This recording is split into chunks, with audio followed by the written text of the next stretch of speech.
तो आइए सुनते हैं प्रेमचंद की कहानियों का संग्रह मानसरोवर भाग 1 की और एक कहानी जिसका नाम है ज्योति।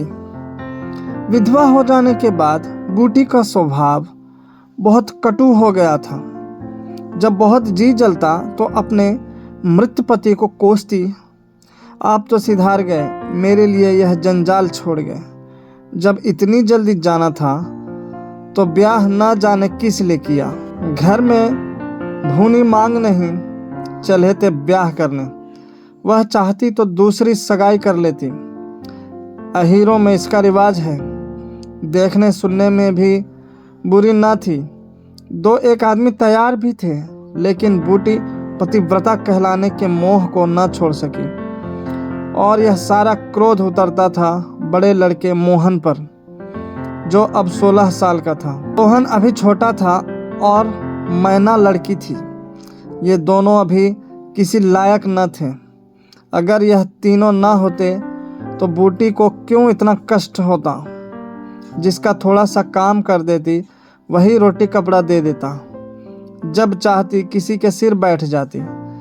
अब अगर वह कहीं बैठ जाए तो लोग यही कहेंगे कि 3-3 बच्चों के होते इसे यह क्या सूझी।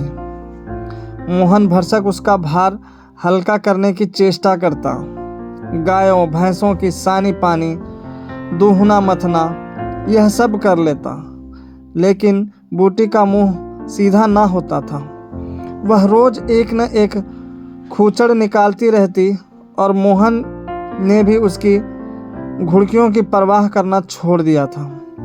पति उसके सिर गृहस्थी का यह भार पटक कर क्यों चला गया, उसे यही गिला था। बेचारी का सर्वनाश ही कर दिया।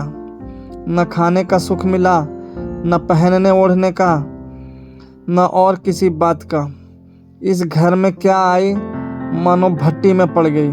उसकी वैधव्य साधना और अतृप्त भोग लालसा में सदैव द्वंद्व सा मचा रहता और उसकी जलन में उसके हृदय की सारी मृदुता जलकर भस्म हो गई थी। पति के पीछे और कुछ नहीं तो बूटी के पास 400-500 के गहने थे, लेकिन एक एक करके सब उसके हाथ से निकल गए। उसी मोहल्ले में उसकी बिरादरी में कितनी ही औरतें थीं जो उससे जेठी होने पर भी गहने झमकाकर, आंखों में काजल लगाकर, मांग में सिंदूर की मोटी सी रेखा डालकर मानो उसे जलाया करती थी। इसलिए अब उनमें से कोई विधवा हो जाती तो बूटी को खुशी होती और यह सारी जलन वह लड़कों पर निकालती, विशेषकर मोहन पर। वह शायद सारे संसार की स्त्रियों को अपने ही रूप में देखना चाहती थी। कुत्सा में उसे विशेष आनंद मिलता था। उसकी वंचित लालसा जल ना पाकर ओस चाट लेने में ही संतुष्ट होती थी। फिर यह कैसे संभव था कि वह मोहन के विषय में कुछ सुने और पेट में डाल ले। ज्यों ही मोहन संध्या समय दूध बेचकर घर आया, बूटी ने कहा, देखती हूँ तू अब सांड बनने पर उतारू हो गया है। मोहन ने प्रश्न के भाव से देखा, कैसा सांड? बात क्या है? तू रुपया से छिप छिप कर नहीं हंसता बोलता, उस पर कहता है कैसा सांड? तुझे लाज नहीं आती? घर में पैसे की तंगी है और वहाँ उसके लिए पान लाए जाते हैं, कपड़े रंगाए जाते हैं। मोहन ने विद्रोह का भाव धारण किया। अगर उसने मुझसे 4 पैसे के पान मांगे तो क्या करता? कहता कि पैसे दे तो लाऊंगा। अपनी धोती रंगने को दी, उससे रंगाई मांगता। मोहल्ले में एक तू ही धन्ना सेठ है और किसी से उसने क्यों न कहा। यह वह जाने, मैं क्या बताऊं। तुझे अब छैला बनने की सूझती है। घर में भी कभी एक पैसे का पान लाया? यहाँ पान किसके लिए लाता? क्या तेरे लिखे घर में सब मर गए? मैं ना जानता था तुम पान खाना चाहती हो। संसार में 1 रुपया ही पान खाने जोग है। शोक श्रृंगार की भी तो उम्र होती है। बूटी जल उठी। उसे बुढ़िया कह देना उसकी सारी साधना पर पानी फेर देना था। बुढ़ापे में उन साधनों का महत्व ही क्या, जिस त्याग कल्पना के बल पर वह स्त्रियों के सामने सिर उठाकर चलती थी, उस पर इतना कुठाराघात इन्हीं लड़कों के पीछे उसने अपनी जवानी धूल में मिला दी। उसके आदमी को मरे आज 5 साल हुए, तब उसकी चढ़ती जवानी थी। 3 बच्चे भगवान ने उसके गले मढ़ दिए। नहीं, अभी वह है कै दिन की। चाहती तो आज वह भी ओठ लाल किए, पाँव में महावर लगाए, अनवट बिछुए पहने मटकती फिरती। यह सब कुछ उसने इन लड़कों के कारण त्याग दिया और आज मोहन उसे बुढ़िया कहता है। रुपया उसके सामने खड़ी कर दी जाए तो चूहिया सी लगे, फिर भी वह जवान है और बूटी बुढ़िया है। बोली, हाँ और क्या, मेरे लिए तो अब फटे चीथड़े पहनने के दिन है। जब तेरा बाप मरा तो मैं रुपया से 2 ही 4 साल बढ़ी थी। उस वक्त कोई घर लेती तो तुम लोगों का कहीं पता ना लगता, गली गली भीख मांगते फिरते। लेकिन मैं कह देती हूँ, अगर तू फिर उससे बोला तो या तो तू ही घर में रहेगा या मैं ही रहूँगी। मोहन ने डरते डरते कहा, मैं उसे बात दे चुका हूँ अम्मा। कैसी बात? सगाई की। अगर रुपया मेरे घर में आई तो झाड़ू मार कर निकाल दूंगी। यह सब उसकी माँ की माया है। वह कूटनी मेरे लड़के को मुझसे छीन लेती है। रांड से इतना भी नहीं देखा जाता। चाहती है कि उसे सौत बनाकर छाती पर बैठा दे। मोहन ने व्यथित कंठ में कहा, अम्मा, ईश्वर के लिए चुप रहो। क्यों अपना पानी आप खो रही हो?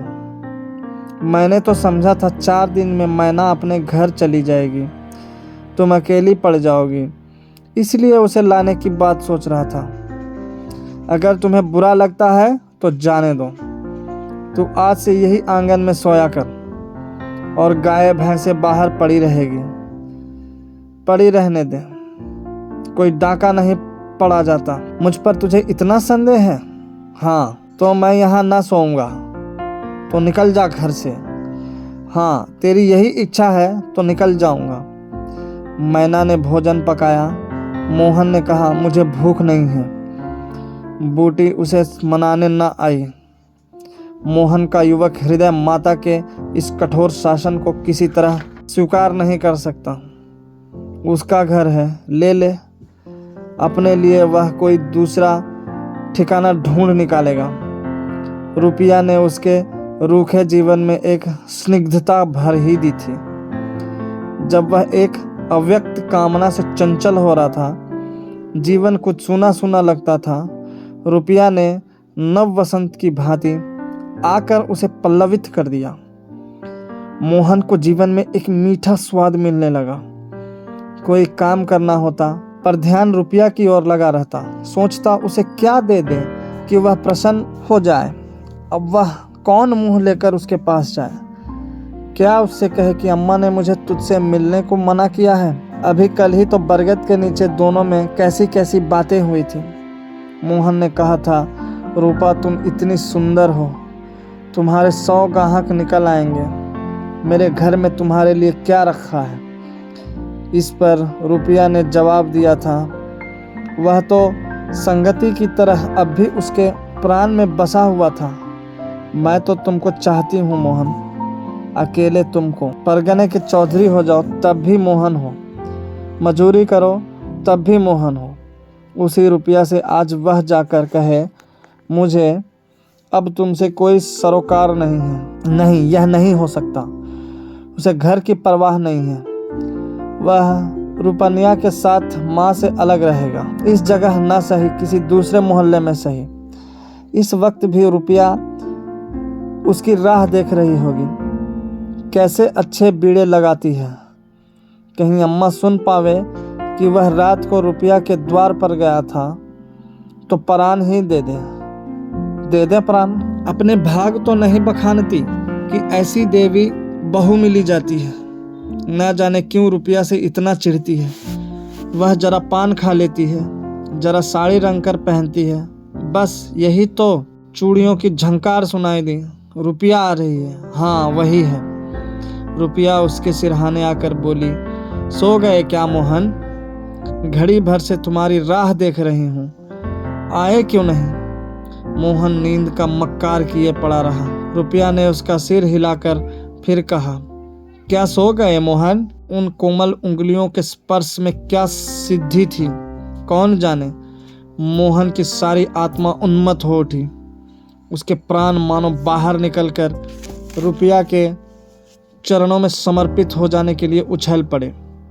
देवी वरदान के लिए सामने खड़ी है। सारा विश्व जैसे नाच रहा है।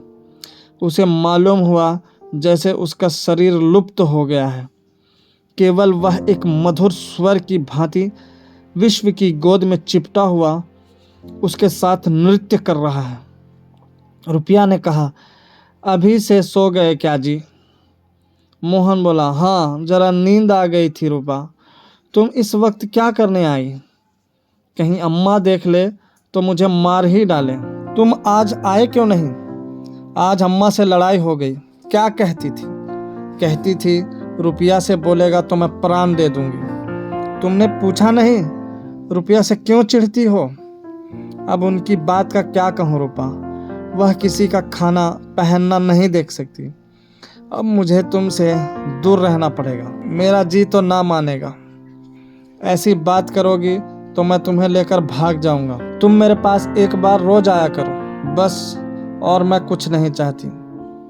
और अम्मा जो बिगड़ेंगी तो मैं समझ गई तुम मुझे प्यार नहीं करते। मेरा बस होता तो तुमको अपने प्राण में रख लेता। इसी समय घर के किवाड़ खटके रुपया भाग गई। मोहन दूसरे दिन सोकर उठा तो उसके हृदय में आनंद का सागर सा भरा हुआ था। वह सोहन को बराबर डांटता रहता था। सोहन आलसी था, घर के काम धंधे में जी न लगता था। मोहन को देखते ही वह साबुन छिपाकर भाग जाने का अवसर खोजने लगा। मोहन ने मुस्कुराकर कहा, धोती बहुत मैली हो गई है सोहन, धोबी को क्यों नहीं देते? सोहन को इन शब्दों में स्नेह की गंध आई। धोबिन पैसे मांगती है तो पैसे अम्मा से क्यों नहीं मांग लेते? अम्मा कौन पैसे दिए देती है, तो मुझसे ले लो। यह कहकर उसने एक इकन्नी उसके ओर फेंक दी। सोहन प्रसन्न हो गया। भाई और माता दोनों ही उसे धिक्कारते रहते थे। बहुत दिनों बाद आज उसे स्नेह की मधुरता का स्वाद मिला।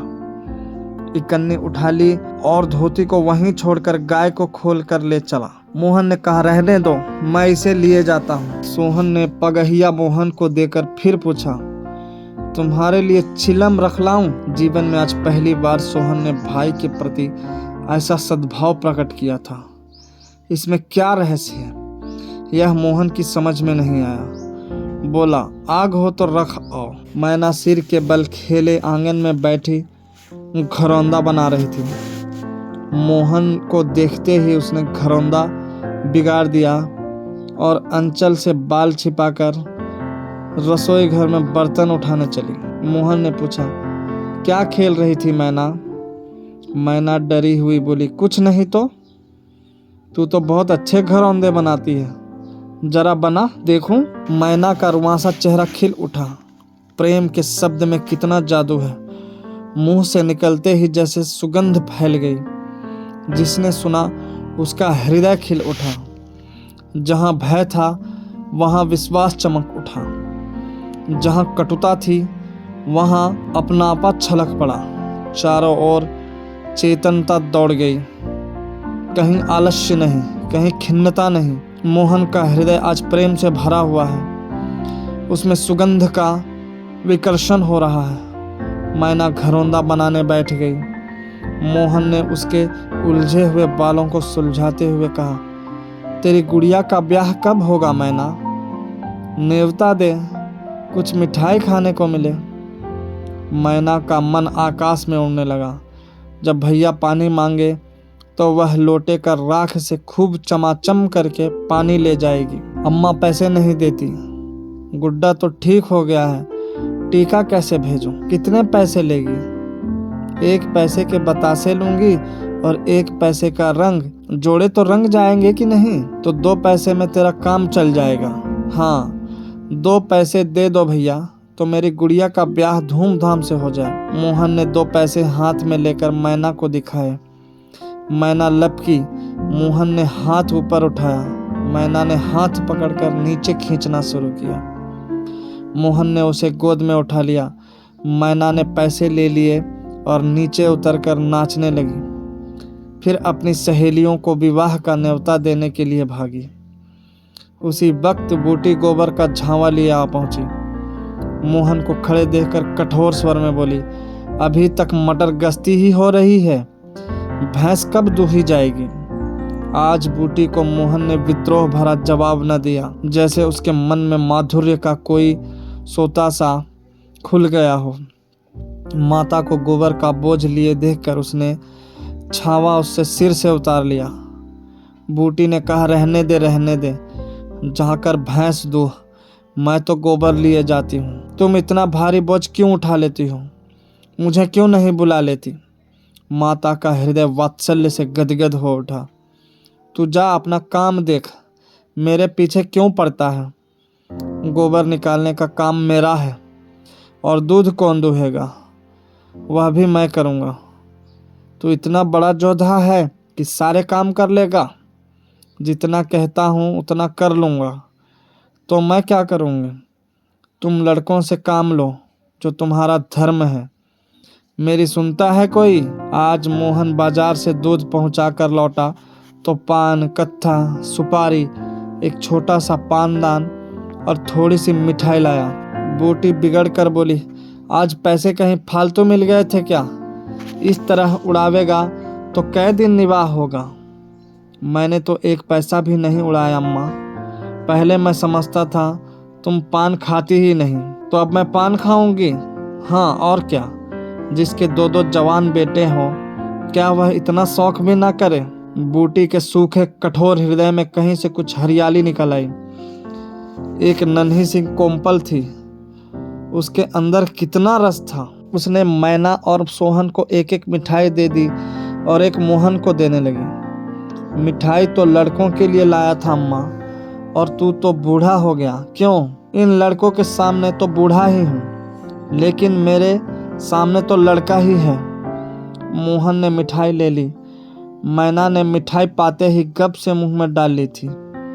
वह केवल मिठाई का स्वाद जीभ पर छोड़कर कब की गायब हो चुकी थी। मोहन को ललचाई आंखों से देखने लगी। मोहन ने आधा लड्डू तोड़कर मैना को दे दिया। एक मिठाई दोने में बची थी। बूटी ने उसे मोहन की तरफ बढ़ाकर कहा, लाया भी तो इतनी सी मिठाई, यह ले ले। मोहन ने आधी मिठाई मुंह में डालकर कहा, तुम्हारा हिस्सा है अम्मा। तुम्हें खाते देखकर मुझे जो आनंद मिलता है उसमें मिठास से ज़्यादा स्वाद है। उसने आधी मिठाई सोहन और आधी मोहन को दे दी। फिर पानदान खोलकर देखने लगी। आज जीवन में पहली बार उसे यह सौभाग्य प्राप्त हुआ। धन्य भाग्य की पति के राज में जिस विभूति के लिए तरसती रही, वह लड़के के राज में मिली। पानदान में कई कुल्हियाँ हैं और देखो, दो छोटी छोटी चिमचियाँ भी हैं। ऊपर कड़ा लगा हुआ है, जहाँ चाहो लटका कर ले जाओ।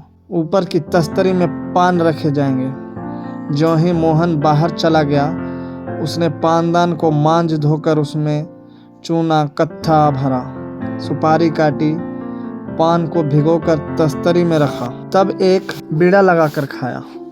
उस बीड़े के रस ने जैसे उसके वैधव्य की कटुता को स्निग्ध कर दिया। मन की प्रसन्नता व्यवहार में उदारता बन जाती है। अब वह घर में नहीं बैठ सकती। उसका मन इतना गहरा नहीं कि इतनी बड़ी विभूति उसमें जाकर गुम हो जाए। एक पुराना आईना पड़ा हुआ था। उसने उसमें मुंह देखा। ओंठों पर लाली है। मुंह लाल करने के लिए उसने थोड़े ही पान खाया है। धनिया ने आकर कहा, काकी तनिक रस्सी दे दो, मेरी रस्सी टूट गई है। कल बूटी ने साफ कह दिया होता, मेरी रस्सी गांव भर के लिए नहीं है। रस्सी टूट गई है तो बनवा लो। आज उसने धनिया को रस्सी निकालकर प्रसन्न मुख से दे दी और सद्भाव से पूछा, लड़के के दस्त बंद हुए कि नहीं धनिया? धनिया ने उदास मन से कहा, नहीं काकी, आज तो दिन भर दस्ता है, जाने दांत आ रहे हैं। पानी भर ले तो चल जरा देखूं। दाती है कि कुछ और फसाद है, किसी की नज़र वजर तो नहीं लगी। अब क्या जाने काकी, कौन जाने किसी की आंख फूटी हो। चौचाल लड़कों को नज़र का बड़ा डर रहता है। जिसने चुमार कर बुलाया झट उसकी गोद में चला जाता है। ऐसा हंसता है कि तुमसे क्या कहूँ। कभी कभी माँ की नज़र भी लग जाया करती है। ये नौज काकी, भला कोई अपने लड़के को नज़र लगाएगा? यही तो तू समझती नहीं, नज़र आप ही लग जाती है। धनिया पानी लेकर आई तो बूटी उसके साथ बच्चे को देखने चली। तू अकेली है? आजकल घर के काम धंधे में बड़ा अनस होता होगा। नहीं काकी, रुपया आ जाती है, घर का कुछ काम कर देती है, नहीं अकेले तो मेरी मरण हो जाती। बूटी को आश्चर्य हुआ। रुपया को उसने केवल तितली समझ रखा था। रुपया? हाँ काकी, बेचारी बड़ी सीधी है, झाड़ू लगा देती है, चौका बर्तन कर देती है, लड़के को संभालती है। गाढ़े समय कौन किसी की बात पूछता है काकी? उसे तो अपने मिस्सी काजल से छुट्टी ना मिलती होगी। यह तो अपनी अपनी रुचि है काकी। मुझे तो इस मिस्सी काजल वाली ने जितना सहारा दिया उतना किसी भक्ति ने ना दिया। बेचारी रात भर जागती रही। मैंने कुछ दे तो नहीं दिया, हाँ जब तक जीऊंगी उसका जश्न गाऊंगी। तू उसके गुण अभी नहीं जानती धनिया। पान के लिए पैसे कहाँ से आते हैं, किनारदार साड़ियाँ कहाँ से आती है, मैं इन बातों में नहीं पड़ती काकी। फिर शौक श्रृंगार करने को किसका जी नहीं चाहता। खाने पहनने की यही तो उम्र है। धनिया ने बच्चे को खटोले पर सुला दिया। बूटी ने बच्चे के सिर पर हाथ रखा, पेट में धीरे धीरे उंगली गड़ा कर देखा, नाभि पर हींग का लेप करने को कहा। रुपया बेनिया लेकर उसे झलने लगी। बूटी ने कहा, ला बेनिया मुझे दे दे, मैं डुला दूंगी तो क्या छोटी हो जाऊंगी? तो दिन भर यहाँ काम धंधा करती है, थक गई होगी। तुम इतनी भली मानस हो और यहाँ लोग कहते थे वह बिना गाली के बात नहीं करती, मारे डर के तुम्हारे पास ना आई। बूटी मुस्कुराई। लोग झूठ तो नहीं कहते। मैं आंखों की देखी मानूं कि कानों की सुनी, कह तो दी होगी। दूसरी लड़की होती तो मेरी ओर से मुंह फेर लेती, मुझे जलाती, मुझसे ऐंठती, इसी तो जैसे कुछ मालूम ही ना हो सकता है कि मोहन ने इससे कुछ कहा ही ना हो। हाँ यही बात है। आज रुपया बूटी को बड़ी सुंदर लगी। ठीक तो है, अभी शौक श्रृंगार ना करेगी तो कब करेगी? शौक श्रृंगार इसलिए बुरा लगता है कि ऐसे आदमी अपने भोग विलास में मस्त रहते हैं। किसी के घर में आग लग जाए उनसे मतलब नहीं, उनका काम तो खाली दूसरों को रिझाना है। जैसे अपने रूप की दुकान सजाए, राह चलतों को बुलाती हो कि जरा इस दुकान की सैर भी करते जाइए।